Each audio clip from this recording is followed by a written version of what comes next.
my friends, and welcome back to my channel for today's video, which is going to be a little different from something I've ever done on my channel, because today we are going to be talking about a true crime story, one that is completely devastating and actually very near and dear to my heart, which if you stay till the end of this video, I'm going to dive into why that is. But specifically today, we are going to be diving into the Italian Hall disaster, which happened in 1913 in Calumet, Michigan. It is also sometimes referred to as the 1913 Massacre, which if you look that up, there's actually a song called that about this event. But before we get started, I just wanted to say welcome back and hello to any of my subscribers. And of course, welcome if it's your first time here with me. My name is Paige, and I like to talk about all sorts of different things that might be a little dark, twisty, and taboo. So if you are into that, make sure you like this video and subscribe so you get more kind of content like that from me. But without further ado, let's dive into this story. So starting off, like I said, this takes place in Calumet, Michigan, which if you are unfamiliar with Michigan, Calumet is in the Upper Peninsula of Michigan, actually in the Keweenaw Peninsula, which is the peninsula in that peninsula. So at this time, Michigan and Michigan's Upper Peninsula in particular was the hot spot for mining from like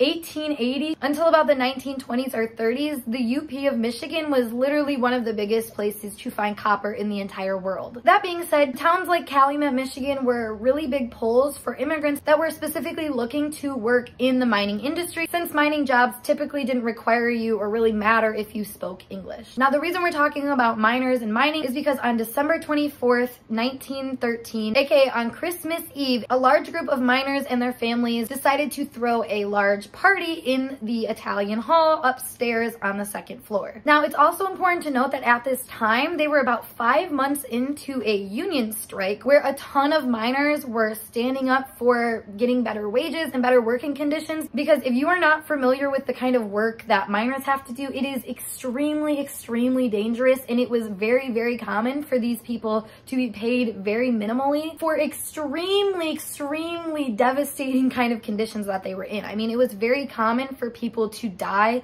while they were working in the mines. Side note, I also just read that when the miners would die, because the housing for the family and whatnot was provided by like the mining companies a lot of the time, when somebody would die, they would come and tell the family that their family member had died and then literally give them eviction notice because they no longer had a working person that gave them a house to support, you know, because it was through the mining company and whatnot. So, I mean, they had a very clear reason to be upset about these work conditions. I mean, it's very clear to me that this situation was made to take advantage of these immigrants. So that's something to note. So keep this in mind, that at this time that they are throwing this party with all these families of these miners, aka their wives and their children, are all at this hall, you know, trying to enjoy themselves and probably just trying to forget about all of the pain and agony that they have to go through on a daily basis. I mean, it's Christmas Eve, y'all. They're just trying to have some peace, I can assume, just like the rest of us would be. So on December 24th, 1913, all of these families, including their children, the wives, you know, they're having this party here. They have Santa Claus up on stage giving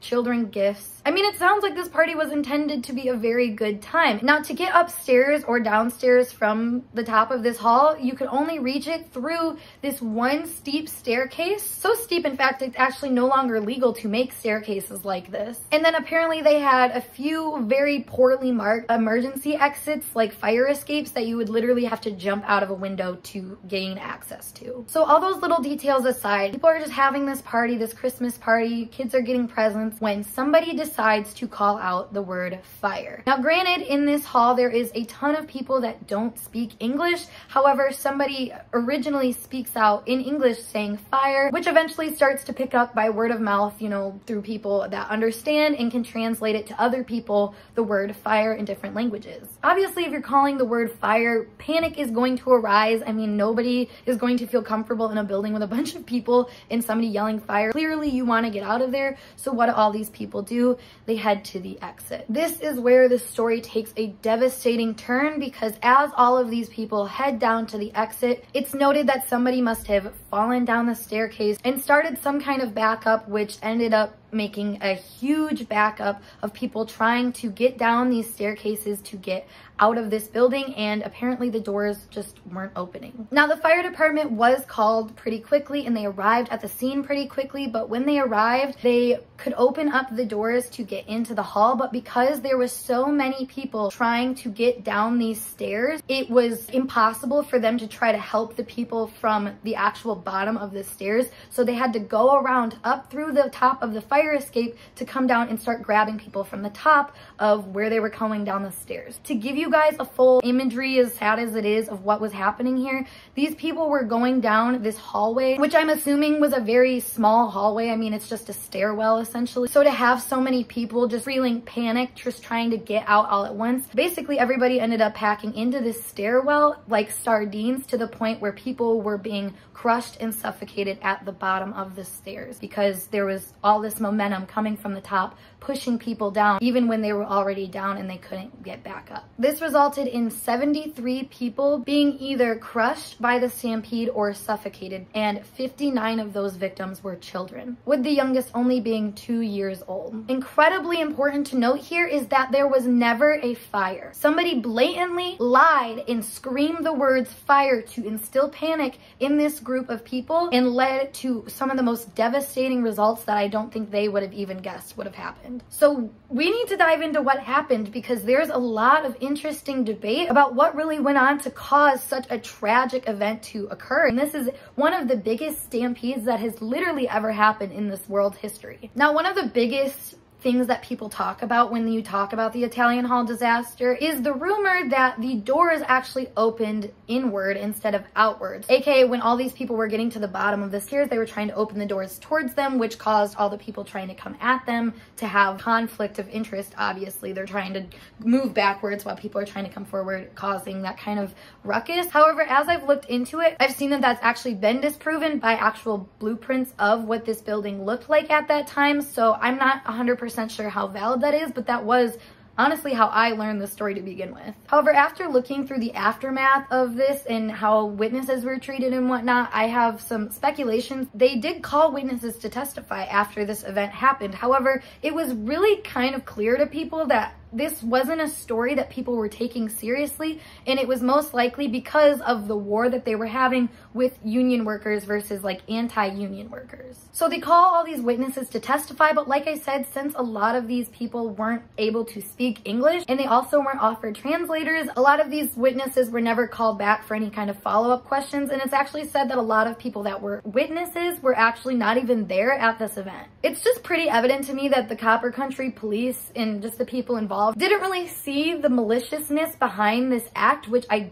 don't know how you couldn't, unless of course you're not on the side of these people. That conclusion to me has pretty much been proven, because it's been stated that the only people that ever were charged for anything about this crime were a few people in the news media who reported this as a murder rather than an accident, which all the other larger media outlets were covering it as and trying to cover it up as, essentially, is what it feels like. And I say cover it up because actually in 1914, a subcommittee from the U.S. House of Representatives actually came to investigate the strike that was happening at the time up in the UP, which they were actually able to get testimonies from like 20 witnesses under oath, and 8 of those witnesses were able to testify that somebody wearing an anti-union button was the person to exclaim fire. Yet still, nobody was charged for this or looked into for this. So this event, while completely devastating and noteworthy for its devastating results, a lot of it seems to be downplayed and covered up for the actual intention behind what happened here. Even the coroner, who was not noted as a medical professional, wrote off 73 deaths in 3 days as just an accidental death from a false fire claim, which they never marked it as a homicide, as a murder, anything. They just left that blank. I mean, all of this to me speaks volumes about not seeing the malicious intent behind the person who exclaimed something. Obviously, they probably weren't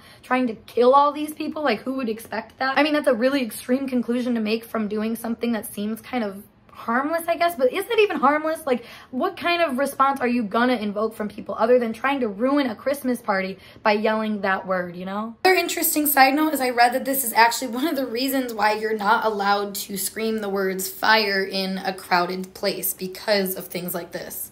I just think this situation speaks a lot on political matters in the way that we as a society and as a literal government choosing to cover up the way that we've hurt people that are not Americans, and essentially just treating other human beings as people that you can just conquer. And I feel like this is just another explanation of that and how that's played out in history in a way that was just forgotten and written off as a terrible accident that nobody was ever gonna figure out. I mean, that's literally how the story was explained in the media when it first came out, and obviously there's more speculations as years go by. You know, people like to blame it on the doors, but like I said, that was proved that the doors weren't the problem here. Clearly, it's the person crying wolf that is the actual problem here. So it's just interesting to me that they would take that route, or also not care that it was an anti-union person that seemed to cause the ruckus. You know, like all of this just seems like important details that nobody seemed to give a shit about. Now, if you were to go to Calumet, Michigan today, you would not find the Italian Hall, as it was destroyed in 1984. It now actually just stands as an archway to commemorate all of the innocent souls that were lost in that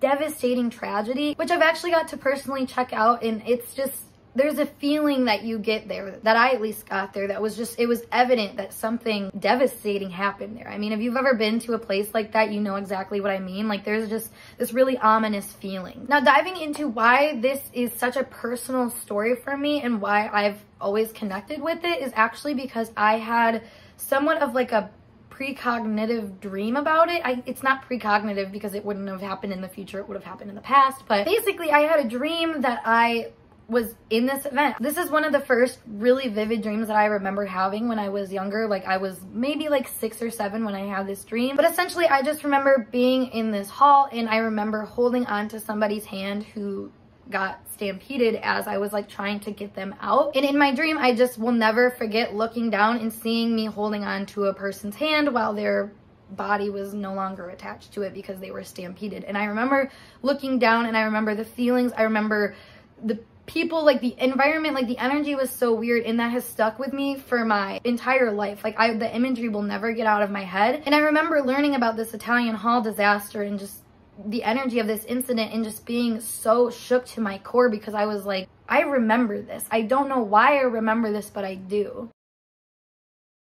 And actually today I was just speaking about it with my friend, and I decided to look into the astrology behind it. Because if you don't know already, I am a practicing astrologer, and I do like to see how dreams and past lives and stuff like that might play out, and like where you might be getting energy from. And y'all, I just found out the craziest thing. So on the day that this event happened, I actually pulled up the birth chart for the event, which is a thing that astrologers do. And the North Node was actually conjunct my South Node at the time, as well as Neptune being exactly opposed Neptune, which, if you are unfamiliar with astrology, the nodes and Neptune have so much to do with psychic premonitions and being able to tap into past life or just things like that. I know for sure that I went back in history and like experienced that event. Like, I can't even explain to you how sure I am of that, other than the fact that it's stuck with me for fucking years now. I mean, we're talking, I had this dream 20 years ago, and I learned about this event after the fact, and then it's always stuck with me. So when I learned about like the astrology things, I'm like, no, that makes a lot of sense, because